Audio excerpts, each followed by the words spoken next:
On July 4th, the #1 movie in America wasn't Indiana Jones. Disney spent $300 million resurrecting Harrison Ford and releasing the summer blockbuster. But there's another movie dominating the box office. It's called The Sound of Freedom, and it beat Indiana Jones on opening day. The film's based off the true story of Tim Ballard, a former Homeland Security special agent who saved kids from an international sex trafficking ring. It is the fastest growing international crime network that the world has ever seen.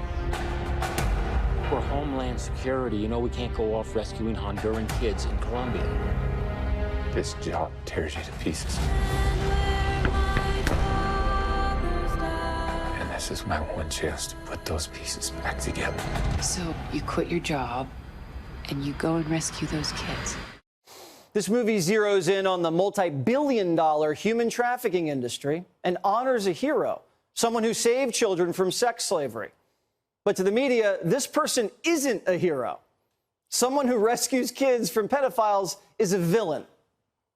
These films are created out of moral panics. They're created out of bogus statistics. They're created out of fear. And with something like Sound of Freedom, it specifically is looking at QAnon concepts of these child trafficking rings that are run by the high-level elites. For some reason, the entire media is smearing this movie as a dangerous conspiracy theory. The press is saying that the star, Jim Caviezel, is a QAnon guy. And Jim plays Tim Ballard, which is strange because just a few years ago, the same media was celebrating Tim Ballard's heroics. Watch. Tim Ballard has one mission: to track down child traffickers.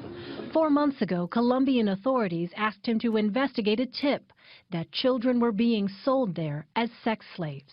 Within a half hour, this individual walks up to me, starts asking me what I'm here for, what I want, and within minutes, he says, well, I've got kids as young as 11 years old.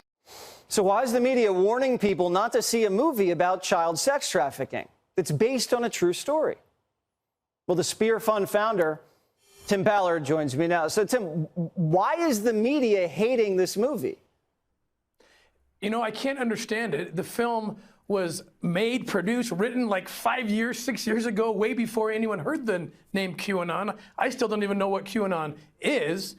In the meantime, they're trying to connect it to some conspiracy when, in fact, like you said, this is a true story. These are real kids. I mean, these kids are my friends. They're young adults now, the ones that were rescued. They're going to come out soon and tell their story. It's going to be very awkward when the mainstream media comes after these kids next and accuses them of being part of some conspiracy when, in fact, they were rescued from a life of rape. It's the most bizarre thing I've ever seen in the media, perhaps. I mean, this publication says The Sound of Freedom is a superhero movie for dads with brain worms, and that it fetishizes the torture of its child victims. Is that what the movie does? It absolutely does not do that. It tells a story based in truth.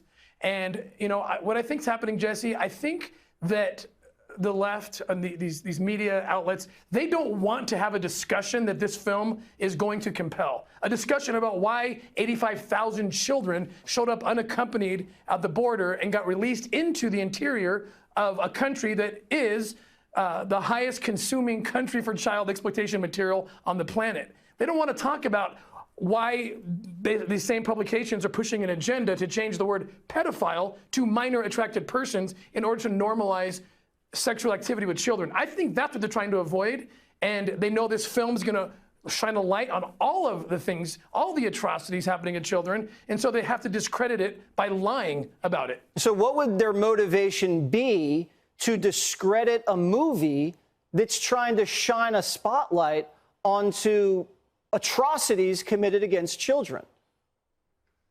Well, if the truth of human trafficking and child exploitation were to be brought to bear, brought to light, then they would have to have a debate, a discussion that they don't want to have about, again, these policies around sexualizing children or allowing children to consent at a young age to do anything and everything, which would eventually include being, you know, identifying as an adult perhaps and having sex with pedophiles.